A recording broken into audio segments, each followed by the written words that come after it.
તો કોલકાતામાં બનેલી ઘટનાના વિરોધમાં જૂનાગઢમાં તબીબો હડતાળમાં જોડાયા હતા। જૂનાગઢ આઈએમએ એસોસિએશનના તમામ તબીબો, આયુર્વેદિક, હોમિયોપેથિક સહિતના તબીબોએ હડતાળને સમર્થન આપ્યું હતું।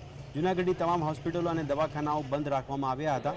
બાદમાં જૂનાગઢના તબીબોએ કલેક્ટરને આવેદનપત્ર આપી જૂનાગઢની સિવિલ હોસ્પિટલમાં તબીબોને પૂરતો રક્ષણ મળે અને કોલકાતા જેવી ઘટના અન્ય બીજે ક્યાંય ન બને તે માટે સરકાર પાસે કડક કાર્યવાહીની માંગ કરી હતી। આવી ઘટનાને અમે વખોડીએ છીએ। આજે જૂનાગઢની અંદર આઈએમએ સાથે અમે સમર્થનમાં આયુર્વેદિક, હોમિયોપેથિક તેમજ ડેન્ટલ અને પેરામેડિકલ પર્સન આ સાથે 600-700 ડૉક્ટરોએ આજે હડતાલ કરી અને એ લોકોની સાથે આઈએમએની સાથે અમે જોડાણા છીએ। આવી ઘટના વારંવાર બને છે, સરકારશ્રી આની નોંધ લેવી જોઈએ કે ડૉક્ટર નિર્ભય રીતે કામ કરી શકે।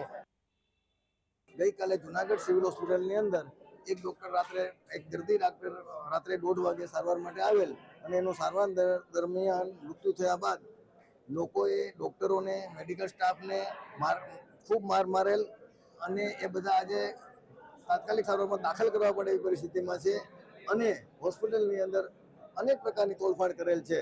તો આવા વાતાવરણ છે, ડૉક્ટરો નિર્ભયપૂર્વક કામ કરી શકે એવી જોગવાઈ કરવાની વિનંતી છે।